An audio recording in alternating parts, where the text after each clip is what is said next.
j'étais au Canada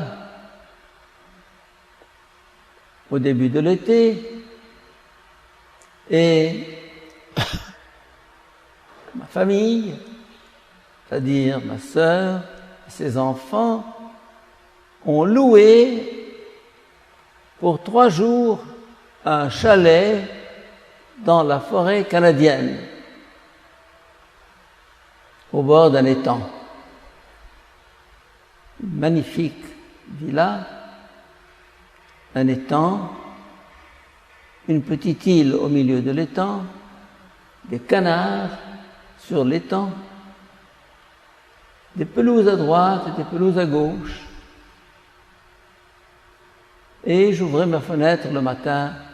Ah, c'était autre chose que le Caire et Alexandrie. J'ai vécu 3 jours de paradis. J'ai déconnecté non seulement mon Internet et mon ordinateur, mais mon esprit, en oubliant le travail, les soucis, les projets. Et j'ai vécu 3 jours de bonheur pur. Je sortais, je mettais un fauteuil et je regardais mes petits-neveux, Anthony et Daniel, jumeaux, 10 ans, sauter sur le trampoline comme des singes. J'ai essayé de faire comme eux, ça n'a pas été un succès. Bref, et alors, pour tout vous dire, on passait sa journée à manger. Pas moi, parce que moi j'ai des horaires, mais voilà, la table était là. Celui qui se levait à 6 heures, à 7 heures, à 8 heures, à 9 heures, à 10 heures, et puis ça recommençait ensuite, et voilà. Tout ce qu'il y avait de meilleur, on l'avait. Mais le plus beau n'était pas tant le paysage ou la nourriture et les repas, c'était la vie de famille. La vie de famille, c'est une chose extraordinaire. Une famille qui s'aime, une famille où on aime être ensemble. Et j'ai compris ce jour-là ce que pouvait être le ciel. Le ciel. Un petit coin de ciel, un petit morceau de ciel, petite expérience du ciel. Aujourd'hui, il est question du ciel à travers les 2 textes que nous avons entendus. Le premier est celui d'Isaïe. Le Seigneur, Dieu de l'univers, préparera pour tous les peuples sur sa montagne un festin de viande grasse et de vin capiteux, un festin de viande succulente et de vin décanté. Ça vous rappelle pas le barbecue quand vous sentez la viande en train de griller et que vous avez l'estomac creux? C'est une manière de parler du ciel.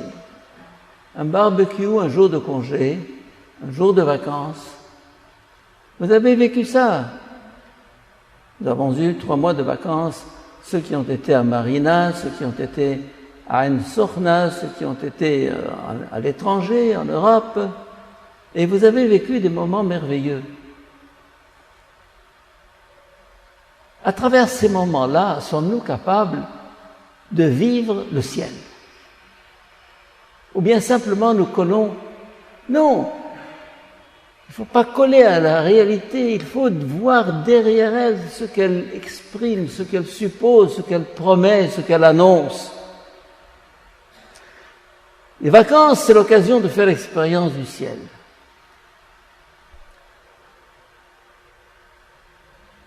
Parce que souvent nous vivons ces vacances de façon plate, profane.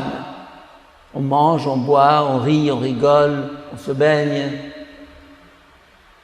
Est-ce que nous sommes capables, à travers ces joies très humaines de vivre ce que sera un jour notre expérience éternelle. Saint Paul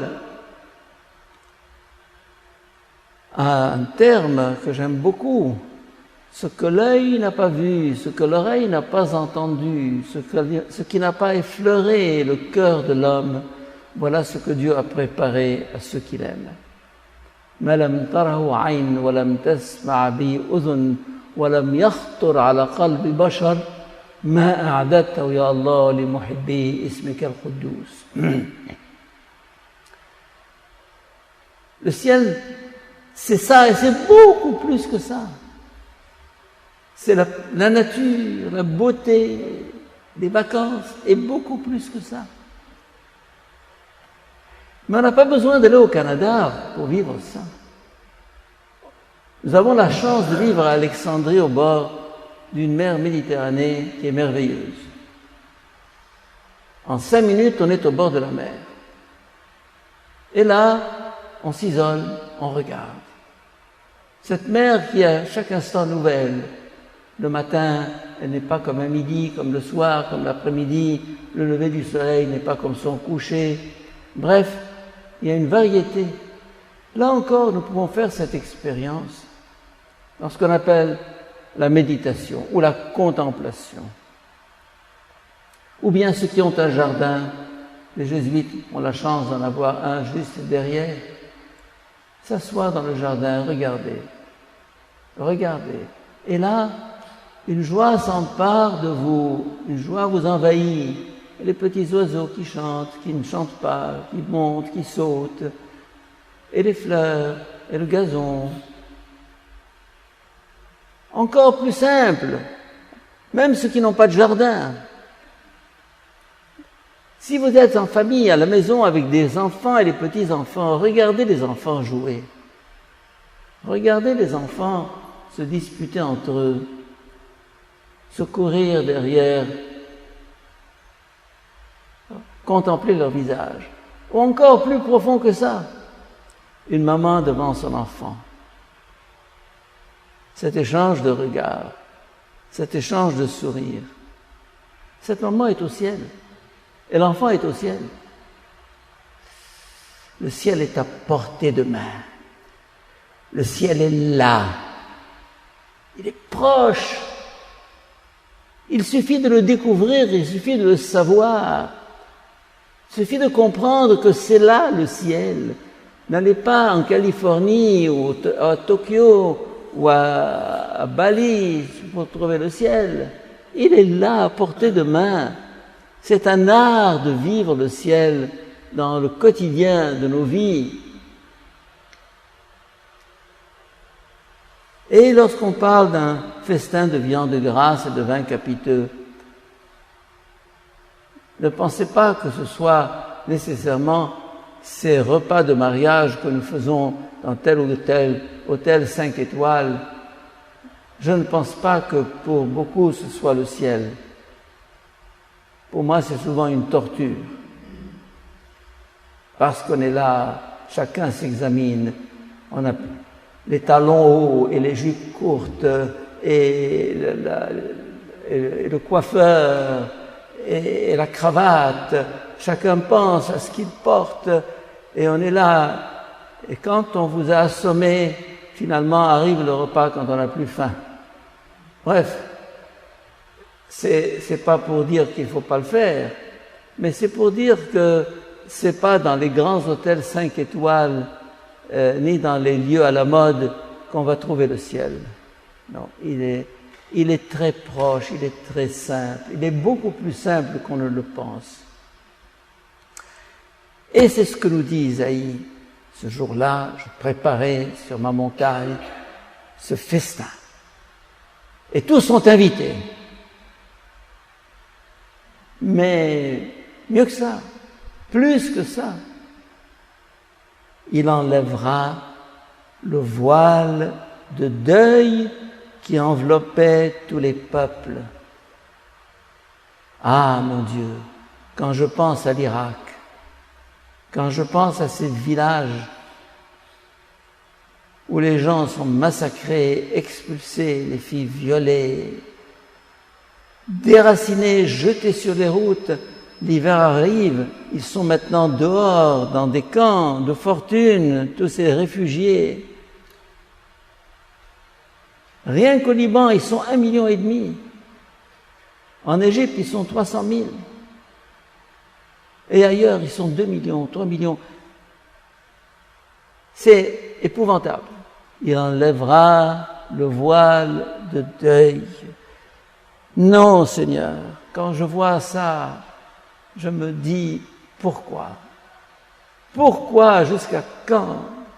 Arrête, interviens.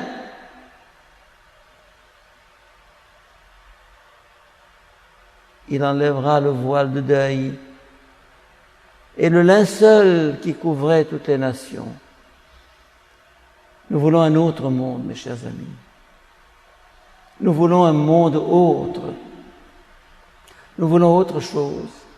Et le Seigneur nous dit, ce monde existe, ce monde sera, ce monde existera, je le ferai, envers et contre tout, malgré toute notre méchanceté, nos violences, nos haines, nos guerres. Il va établir ce monde. Ça, c'est l'espérance, pas l'espoir. J'ai un livre en arabe, Min al-amal ila al-raja, de l'espoir à l'espérance. L'espoir, c'est basé sur de l'humain, des pronostics, des possibilités. Mais l'espérance ne trompe pas, dit saint Paul. L'espérance, c'est que ceci sera. Ça, c'est l'espérance. Ça, c'est la foi. Ça, c'est la certitude que ce monde viendra un jour et que le Seigneur n'a pas fait ce monde pour la mort. Il détruira la mort pour toujours. Voilà encore ce texte que nous avons tout à l'heure écouté. Il détruira la mort pour toujours. Cette mort qui nous guette et qui sera là un jour pour chacun de nous. Il la détruira. Il n'y aura plus de mort. Saint Jean dans l'Apocalypse reprendra ce texte à sa manière. Il n'y aura plus de mort, plus de deuil, plus de souffrance, plus de cris, plus de lamentation. Fini. Ce monde ancien est passé. Voilà que je fais toutes choses nouvelles. Nouvelle, nouvelle. Et une nouveauté qui ne passe pas.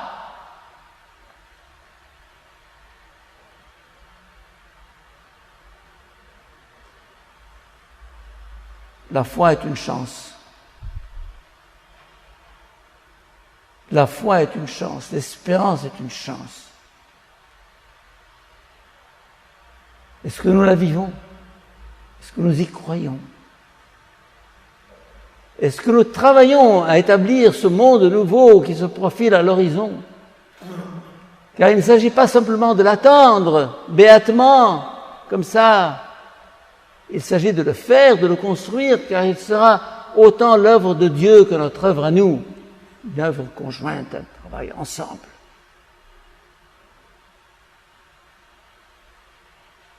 Demandons au Seigneur cette espérance pour ceux qui ne l'ont pas. Car cette semaine, pour tout vous dire, une dame s'est suicidée ici à Alexandrie, désespérée. Je ne vais pas vous dire pourquoi ni dans quelles circonstances. Et je me dis, mon Dieu, pourquoi? Oui, dans ce monde de désolation et de douleur, essayons de semer en nous et autour de nous l'espérance de Dieu, cette espérance qui ne trompe pas. Amen.